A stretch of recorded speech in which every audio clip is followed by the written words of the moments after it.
conversation. With a personality shaped by being an athlete and a background in mainstream sports media, I found that the stories I was most interested in telling were the ones often overlooked, the ones that might not otherwise be told, the ones that show the intangible and not just the highlight reel. The Sports Council is about highlighting the great, the good, the unique, and everything in between in the Pacific Northwest sports world. I'm Jamie Council. Thanks for joining me.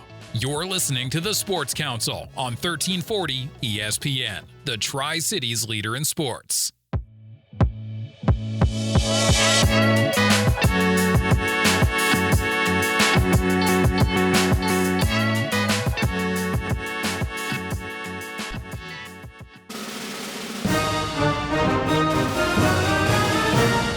Happy 4th of July and welcome to the Sports Council. I'm Jamie Council. There's nothing that says America quite like baseball.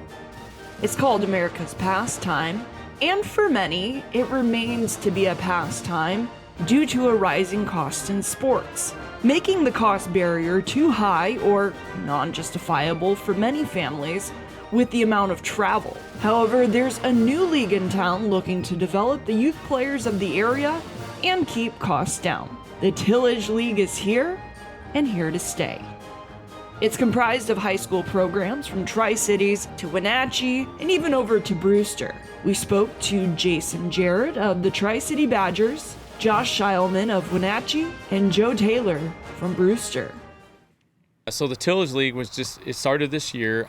It was actually kind of not the name Tillage itself, but the league itself was an idea 2 years ago. Grant Richardson from Richland High School and myself were dialoguing, and we felt like because the way Legion ball has kind of going away and all the club stuff was getting so big, we wanted some type of a league. It's just like, I remember in the old days when I was a young child, I'd go down to LaPierre with my dad and watch the Kennewick Dusters play.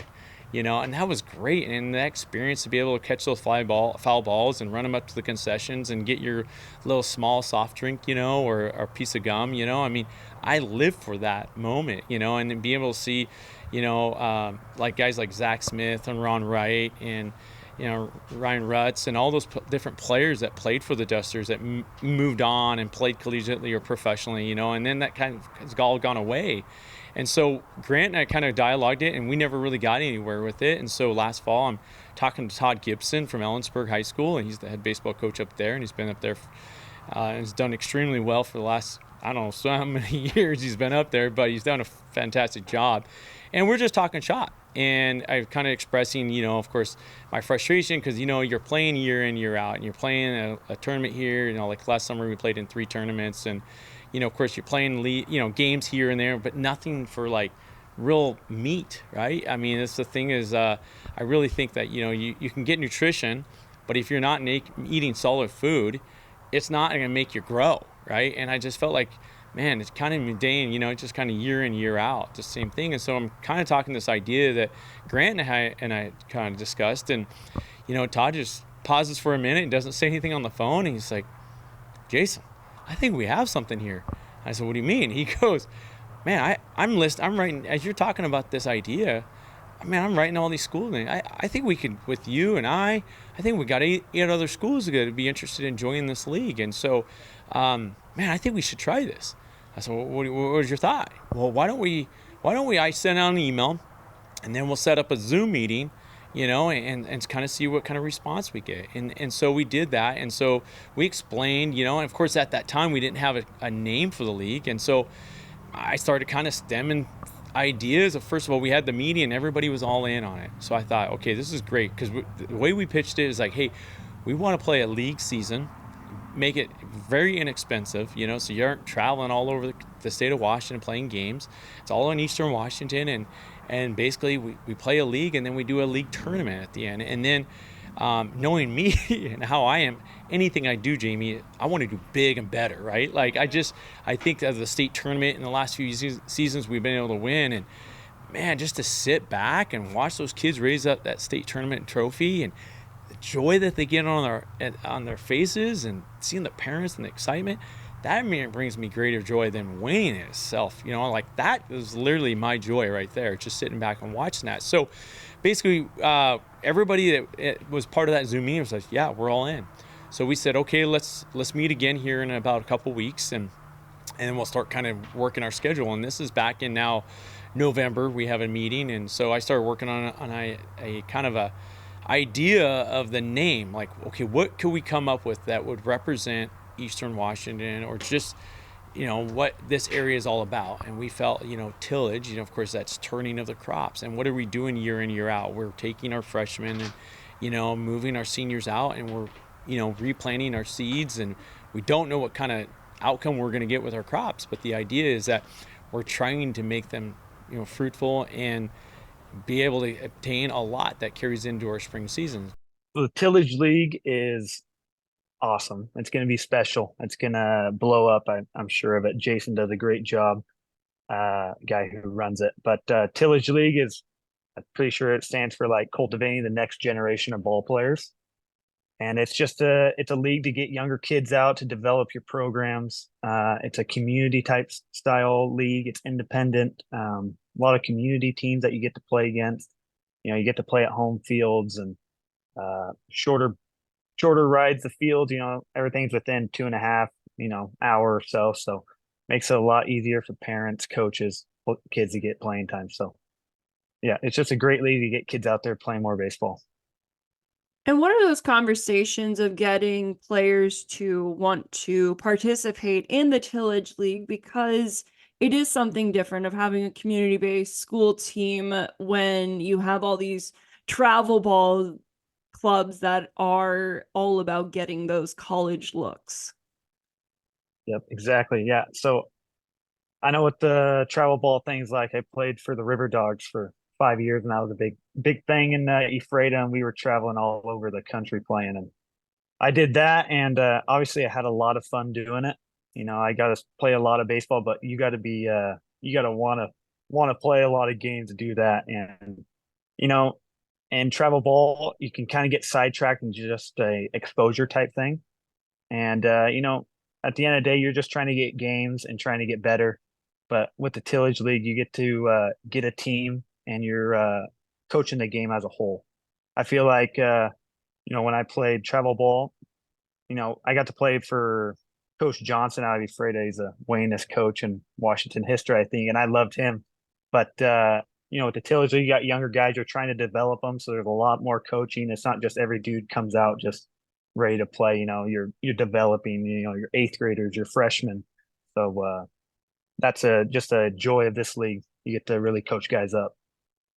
Are there any players that you've seen that maybe don't want to participate in it because they're looking for what travel ball offers? Actually, no. Every guy I have is just like, heck yeah, man, I'll come play for you. So they're super excited about it. They love how it's close here. It's a close-knit team. It's just a community style. The families are there. So, you're not gone every weekend. We're just playing weekday games. So it's been a joy. I haven't had anybody complain about it. Nothing but good news. Todd, Eric, and Jason kind of brought a bunch of us Central Washington coaches together in it would have been September or October, and kind of pitched this idea of instead of running Legion or just doing tournaments, kind of engaging everybody together and forming this, for now, Central Washington League with more community teams minded versus, all these travel teams take kids from all over the place and you don't practice together, you just meet on weekends, where we're more of a school-based or community-based, and then just playing games against each other, whether they're, a doubleheader here or a doubleheader at Tri-Cities Prep against Jason. And the hosting team would pay for the umpires and baseballs, and then this year they would come up here, and the next year we would go down there. So you kind of take out those costs of a $1,000 or a $1,500 tournament, where all you're paying for is umpires and baseballs, and then they'll travel every other year to their locations. And so what they did is they got 10 teams on board. We kind of broke down a schedule where you'd face 2 teams a week, so that's 4 games a week. But playing 9 other teams, that gives us 18 guaranteed games for the summer for our boys, and then doing an end-of-season tournament. That could bring up to 22 to 23, where a lot of these communities are just trying to get 25 to 30 games for the boys in the summer for a low price. Yeah, and talk about the development piece of it, because it's all about getting better, right? Yeah. And sometimes on the travel team it's just to be seen, but then you're not getting developed. So how does this league actually develop players where I just feel like it's a great experience? Yeah, no, it's a fabulous experience. We're playing Wenatchee, obviously, as a 4A division for high school. We're playing against communities that are 1A or 1B or 2A or 2B. And so there's different skill levels even with Wenatchee. So it gives us an opportunity for at least us to bring our kids that we see that maybe have varsity potential for the next year and kind of see how they fit into our program. And then also get to try them at different positions where, as you stated, if we're at a tournament that's costing $1,500 or $1,800, we're trying to win those games for the boys to be able to get more games. And so sometimes it doesn't allow you to be able to play those. And when kids go off and play on travel teams, high-end expensive travel teams, usually they're playing one position. Well, not always does that one position fit into our programs for the high school level. We need them to be able to play different positions or multiple positions. And so it really gives us a chance to build our programs a little bit and programs around us. Our Wenatchee Valley team has some Cashmere kids, some Quincy kids, some Eastmont kids. So it lets us help those kids develop too. So it really is a good community development piece. You're listening to Jamie Council on the Sports Council. Inconveniences can happen at, inconvenient times. JRT Mechanical has plumbers and HVAC technicians available 24/7 if an emergency does arise. Or if you feel like your house isn't cooling like it used to, or if you're tired of a hose leaking from last winter's freeze, JRT is an honest, reliable company that's been in the Pacific Northwest for more than 3 decades. Give JRT Mechanical a call at 509-314-4314 or visit jrtmechanical.com. If you've got a winery, brewery, or dairy, why buy industrial parts and supplies from across the country? Central Industrial Sales is your local source for supplies and equipment for the dairy, food processing, winery, and brewing industries. We specialize in custom fabrication, industrial cleaning equipment, sanitary fittings, valves, pumps, chemicals, and many other supplies. Everything's available through our website, by phone, or by dropping by our office. Call 509-375-4032 or find us at centralindustrialsales.com. Krispy Kreme is celebrating July with delicious patriotic donuts, and stay cool with an iced coffee or frozen lemonade. And don't forget to schedule your fundraiser. Perfect for sports teams, churches, and much more. They take the hassle away with a digital coupon. Download the Krispy Kreme app for all the latest deals, plus find out how you can support Team USA in the upcoming Olympics. Krispy Kreme at 2805 Duportail Street in Richland. Come with a sweet tooth, leave with a smile.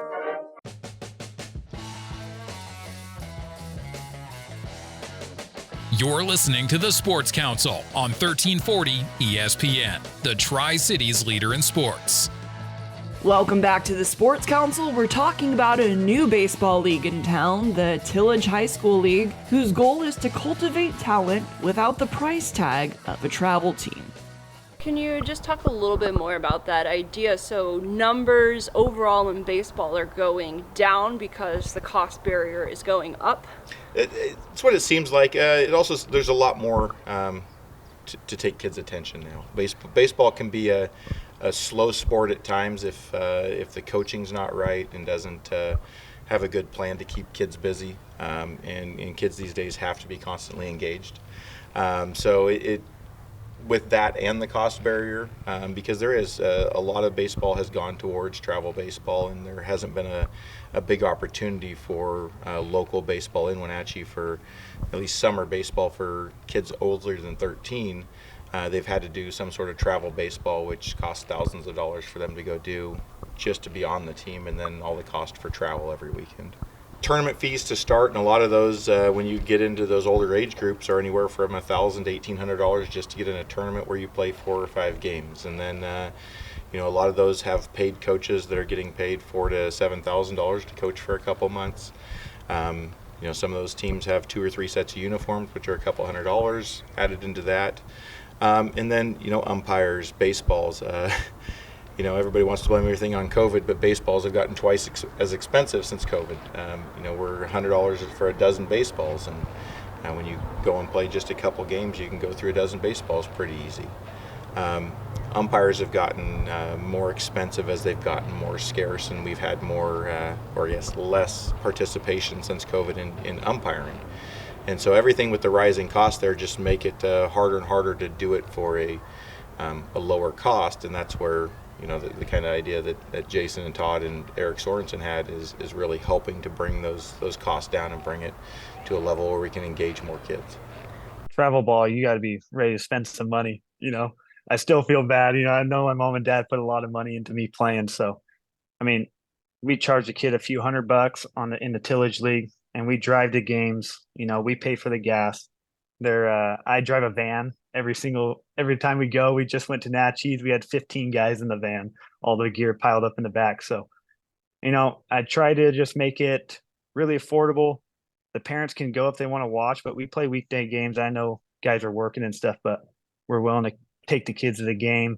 It's easy for me, we're farming and stuff, but we can get off and play those weekday games. You're only taking a day off a week, so it's a huge help, and it's really fun. Yeah. So you saw it growing up of a lot of money. Maybe your parents saw it more so than you. Now you're older and be like, wow, that was a lot. But yeah. There is a cost barrier to sports in some cases. So talk about how does the league really fill that gap, that it eliminates that cost barrier of, well, how do I develop as a better baseball player without this big price tag? Yeah. So I think with the Tillage League, like I said, we went to Wenatchee, it was 2.5 hours. I'm pretty sure that's the farthest drive we got. And, that's just one day of traveling. And you're not paying for hotels. You're not paying for, food, gas, everything like that. I just go get a bunch of sponsorship money from businesses around the county. And, they all chip in. And then at the end of the day, the kid's only paying his little entry fee, and then everything's covered. So I hope it's a huge help to the parents, and they enjoy that they don't have to put so much in. And I hope to keep doing that. And that's just kind of the point I want to do, get guys games for not a huge financial burden. That was just kind of the goal I did with this Rocket Baseball League, which is now in the Tillage League. We run our baseball program. It's a 501c3 nonprofit through AAU. And so we allow, after our tryouts, that's when we discuss the price with parents, with kids. And we absolutely put it out there that cost should not be a barrier for anybody. So if it's a problem, please come and talk to us. And between our two teams, we have a 16-year-old team and an 18-year-old team this year. We had 3 players who were unable to pay the player fee, but we have very good community support of former players who used to play here at the high school, and we made a couple calls and reached out, and we had community support thrown in that they didn't pay a dime to play.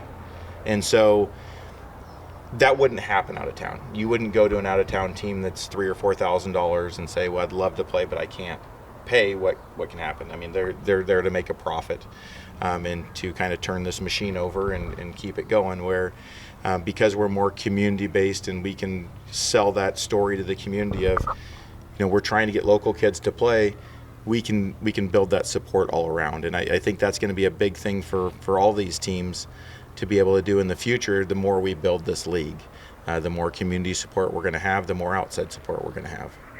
We wouldn't be coaching high school baseball, we don't make a lot of money in this, really, across the board.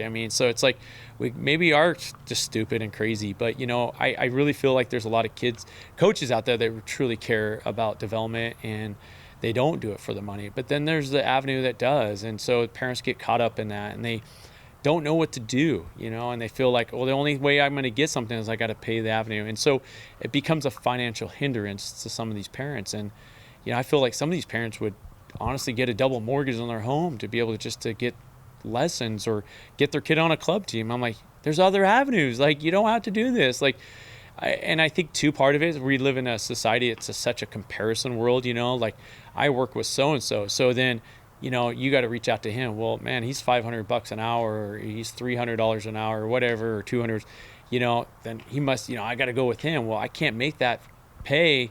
So then dad or mom's getting a secondary job, or, they're pulling back from other avenues for the other kids and not being able to do other sports. I mean, I understand you got insurance, you got other things you got to pay, but I've heard families that they don't let their other kids play sports because they're putting all their money into one child. Like, who does that? Like, that's selfish thought.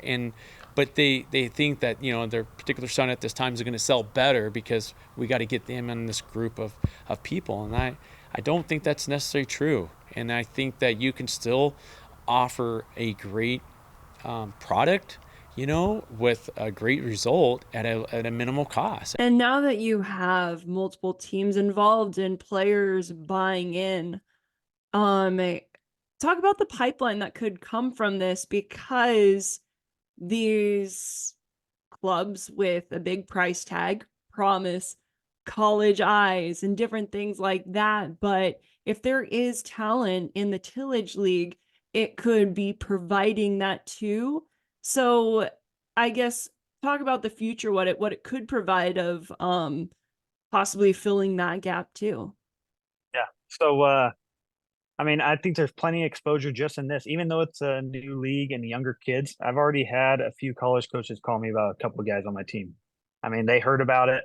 They looked up Tillage League. They watched a couple of games. We already had college coaches at a few games for us. So, I mean, there's a lot of showcases during the year and stuff, and guys know where guys are at, and they're going to find you if you're a good player. But I think in the future, guys will kind of see these rural kids that they can play ball, and this is kind of what we got going here in the Tillage League. And I think it's going to expose that there's more than just travel ball. Kids are playing local and they're still good players. So, like I said, we've had some college guys at games and stuff. So I'm not worried about too much and not of missing out in exposure. Talk about that college piece, because that's a big piece of all this, right? That's kind of the carrot at the end of that $1,800 entry fee, is those eyes on colleges. So how does that piece of this whole puzzle when it comes to why parents fork out that type of money? Yeah, I mean, it's why a lot of these kids go off to play in Spokane or Seattle or those things. Is there's a lot of those coaches promote that they have these connections that they can get them in front of those coaches. And so it's a lot of money put forward hoping that there is something, there's that carrot at the end. And we still do a little bit of that here in Wenatchee. I mean, we were at the Wenatchee Valley Showcase last weekend. So we got to be in front of the Wenatchee coach, and he got to see all the kids and give feedback. But what the community piece allows us to do with the Tillage League is still provide some of those smaller opportunities at much less of a cost, where a lot of these kids have been for years chasing that dream out of town for a high cost, and for some of them it didn't pay off, where they could have been better here developing and still being able to get in front of, because as we all hopefully know and realize that they don't need to be in front of a college coach every weekend. They need to be developing. They need to have a time for failure in this game. And when every weekend they're put in front of those situations, it doesn't give them a chance to develop.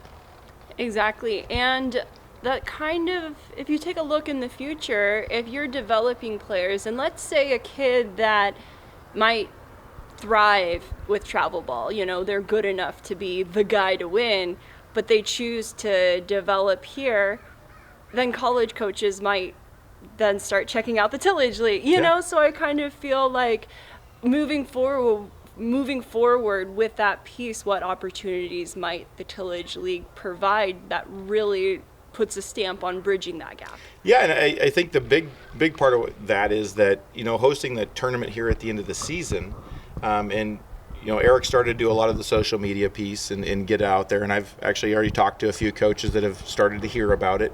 But doing that tournament here, it's something we can kind of set in stone and let coaches know, hey, you're going to be able to see 7, 8, 9 different schools here all in a couple days span.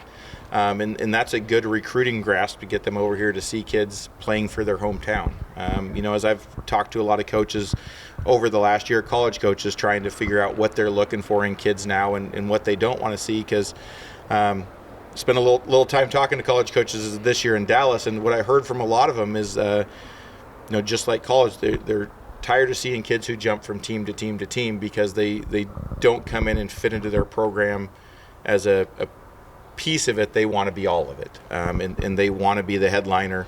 But as we all know, a freshman coming into college or even a sophomore into a bigger school isn't going to be that guy. He needs to be a team piece, and he needs to embrace that. And what they're liking to see more is kids who commit to playing it somewhere and work on building as a team, so that they know when they come in they have the right team guy versus just a me guy. Yeah. And so I think that's something that we can help promote, and the more we can get it out there and the more we can grow this league, the better off it's going to be for kids to be able to be seen by those coaches that they need to. But as we've explained to kids this year, you've got a lot of great coaches out here with Jason and with Todd Gibson, coaches who have had kids that have went a long ways. And playing in front of those guys, they're going to be able to help get you to the same places that going and paying $4,000, $5,000, $6,000, $7,000 to a coach who you might play 3 innings a game on a weekend is going to help you get. These guys get to see them. We were just down playing Jason in Tri-Cities, and we were talking a little bit back and forth about our players and where they're trying to go and what they're trying to do. And so it just kind of gives them a little bit of that look out into what can happen. And I think this league will really help grow that. You're listening to Jamie Council on the Sports Council. Inconveniences can happen at, inconvenient times. JRT Mechanical has plumbers and HVAC technicians available 24/7 if an emergency does arise. Or if you feel like your house isn't cooling like it used to, or if you're tired of a hose leaking from last winter's freeze, JRT is an honest, reliable company that's been in the Pacific Northwest for more than 3 decades. Give JRT Mechanical a call at 509-314-4314 or visit jrtmechanical.com. If you've got a winery, brewery, or dairy, why buy industrial parts and supplies from across the country? Central Industrial Sales is your local source for supplies and equipment for the dairy, food processing, winery, and brewing industries. We specialize in custom fabrication, industrial cleaning equipment, sanitary fittings, valves, pumps, chemicals, and many other supplies. Everything's available through our website, by phone, or by dropping by our office. Call 509-375-4032 or find us at centralindustrialsales.com. Krispy Kreme is celebrating July with delicious patriotic donuts, and stay cool with an iced coffee or frozen lemonade. And don't forget to schedule your fundraiser. Perfect for sports teams, churches, and much more. They take the hassle away with a digital coupon. Download the Krispy Kreme app for all the latest deals, plus find out how you can support Team USA in the upcoming Olympics. Krispy Kreme at 2805 Duportail Street in Richland. Come with a sweet tooth, leave with a smile.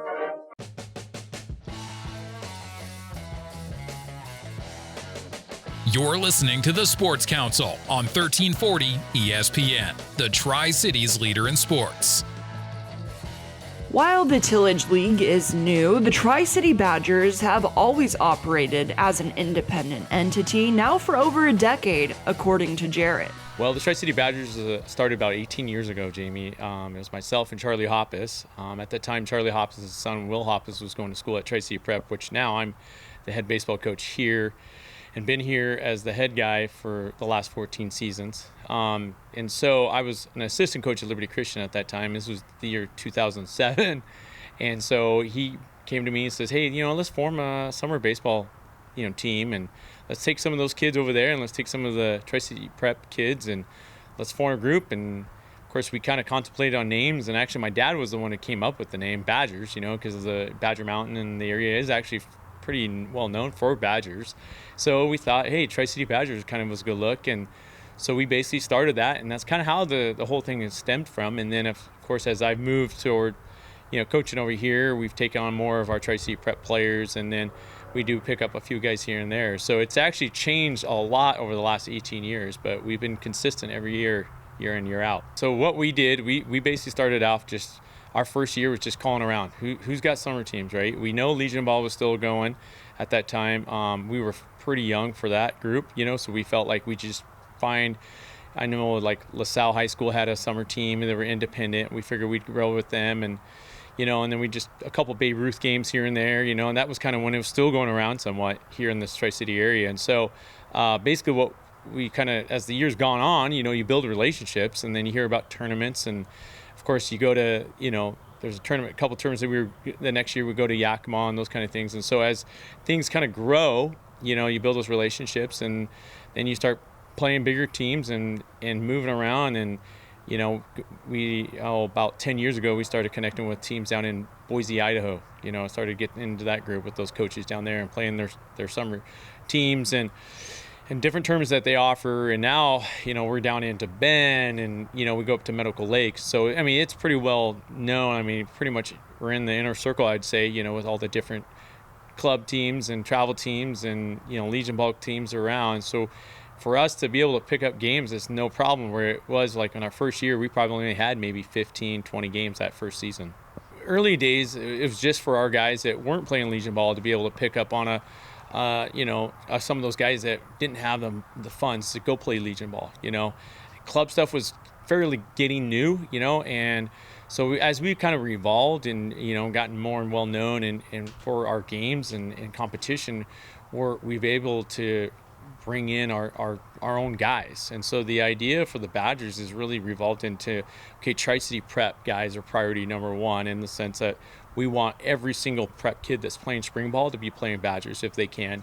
And then, with those numbers, we have to go out and we get some other guys that come in. And really what we stem in is the fundamental basics of the game of baseball, the team aspect, there's that mentality. So much it's about me and what I can accomplish, and look at my, big double. And it's kind of revolved to we want to stay true and loyal to the game and just to the fundamentals of the game, and teaching the game, not only just the correct way to hit, the correct way to throw, not that those other club teams don't, but just there's more to the game of baseball. There's more about the approach, your attitude. How do you take something that you're struggling at the plate and then compartmentalize that and then put yourself back up there to win for your team, willing to sacrifice a bunt over a big hit, those kind of things. I mean, playing a little small ball. And so those kind of things we're really implementing, because that's what implements into our spring season. Our ultimate goal for every kid that comes into our program, we tell them, hey, set 2 goals for yourself personally. Okay, what is it that you want to accomplish this summer by next spring that you felt like by the end of the summer that you can, gain in your next spring season? And so we really push that. I don't force the guys to, write it on paper, give it to me. I've had guys that'll do that. They'll write it down and they'll say, Coach, keep me accountable to this. Someone will just come up and say, hey, I want to be a better hitter. I want to really work on my hitting. Other guys just say, hey, I really want to be pushed to, I want to play at the next level. And so there's a whole other expectation of that too. You got to be able to throw well. You got to be able to hit well. You got to be able to mentally tough, because when you're struggling, right, can you handle yourself being put on the bench and knowing that, man, I got to figure this out because there's another 40 other kids on that roster that are willing to, they can just pick from to put them in there. I think there's something to say when you're playing with your homies. What I mean by that, playing with your guys in the spring, correlating to playing with your guys in the summer, correlates into your success of your spring, year in, year out. I think the programs that, and it really correlates to us here at Tri-City Prep, I work really hard. We don't get all of our guys. We have guys that will go play club ball and other places. But the thing is that we have the majority of our guys are playing with our high school group, and keeping them together is so important, because, it's just like in a relationship, you're going to figure out each other's tendencies.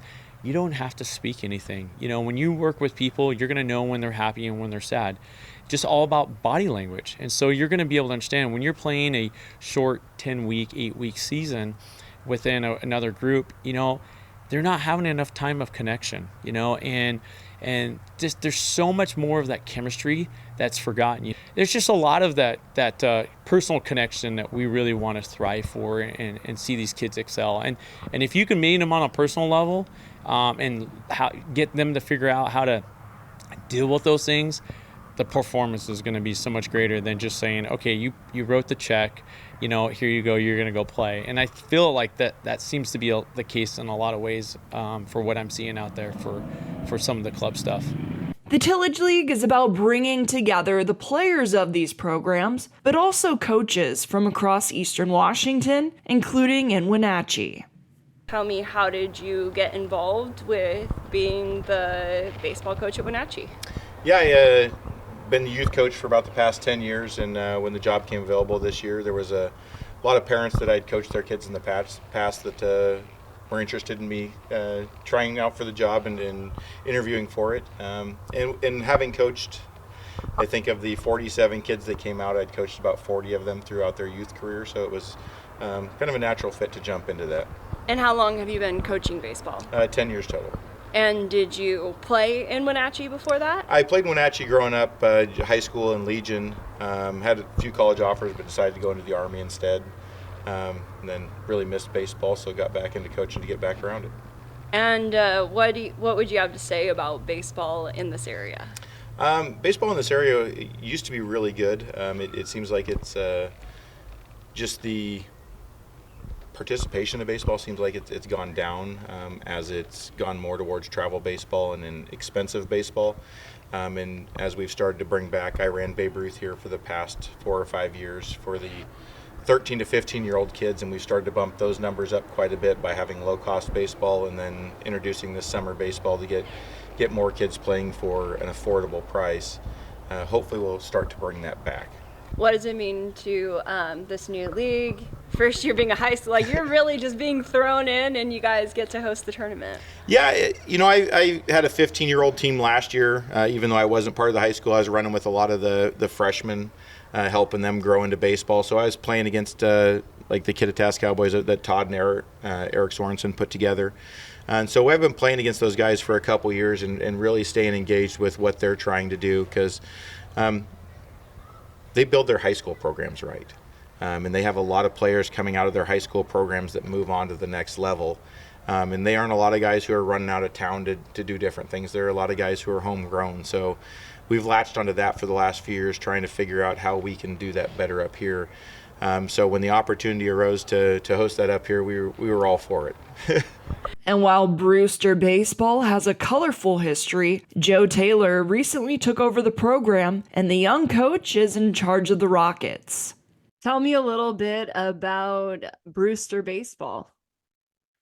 Got a rich history, that's for sure. Bunch of state titles, a lot of great players have come through there.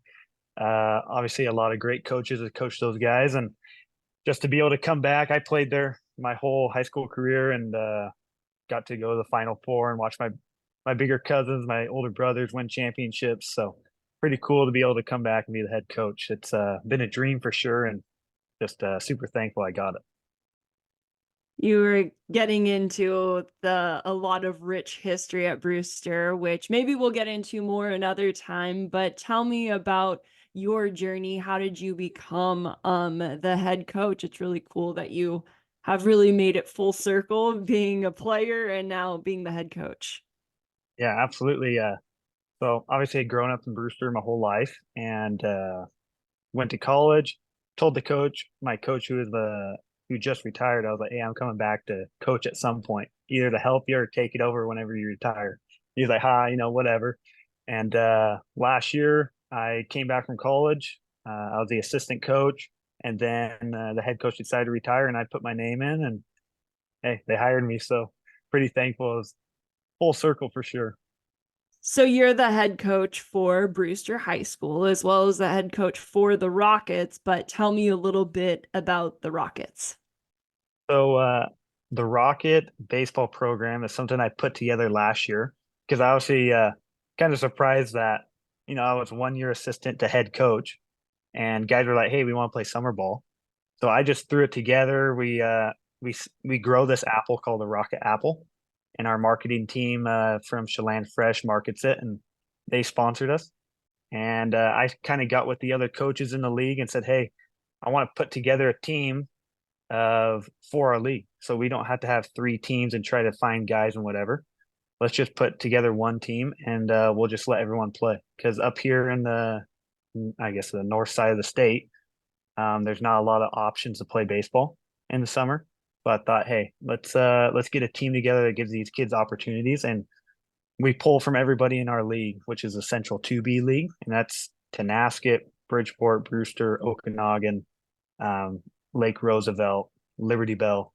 And we have kids from every single team and also Brewster kids. So gets a lot of guys more exposure, more time playing baseball. And I think it's going to be a big hit. I think it's going to keep growing. keep continuing. Yeah.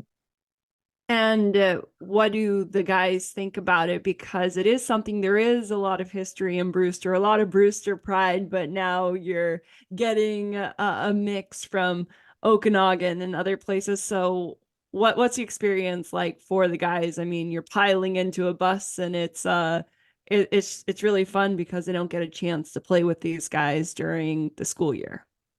Yeah, so they all know each other because they play, obviously playing baseball and basketball and football and stuff, and just be able to get together and take away that like competitiveness they have all year and just get to gel together. I mean, our camaraderie is awesome. And like I said, we take a 15 passenger van to every game, and I know all those guys have become best buddies. So I think it's just really good for our league to get guys playing, get the teams better. I know Liberty Bell. I'm the coach at Brewster and I'm coaching Liberty Bell. They're probably going to be one of the best teams in the state next year. But I love those guys, and whatever I can do to help them get exposure and play, that's the goal of the Rocket Baseball program. And what goals does Brewster have this year on the diamond? It's fun that there is a tournament that will be held in Wenatchee to have a winner of the league. Yeah, exactly. That's another awesome thing about Tillage League. There's a goal at the end, so we're playing for something. We're playing league right now, and then you get to go in and, try to win it with your boys in the tournament. It's going to be at Rec Park. It's going to be fun on turf. So the goal is to obviously win this, but the end goal is to develop kids and just get them playing baseball and get them as many live looks as you can. So, hoping to just teach the game as a whole and not just an individual type thing, but bring the guys together as a team. The Tillage League will conclude with the tournament at Recreation Park in Wenatchee, July 15th through 17th, with one team hoisting the trophy on the 17th in the double elimination tournament. All action will be streamed on the app SK Plus or online. For more information on the Tillage Championship Series, visit skeeterbuggins.com. Well, that'll wrap up this week's show of The Sports Council. A reminder that The Sports Council happens 4 times a month, Thursdays at 11:30 a.m. on 1340 ESPN Radio, your Tri-Cities leader in sports, on demand at 1340ESPNradio.com. It's also available via podcast. Wherever you get your podcasts, just search for The Sports Council. As well as there is a video portion that you can find on SK Plus. SK Plus is an app that you can find in the Apple Store, available for iPhones, iPads, or Apple TV. You can also find it on skeeterbuggins.com. Thank you to Stevens Media Group and Skeeter Buggins Productions with the help of the Sports Council. We'll catch you next time. Until then, I'm Jamie Council.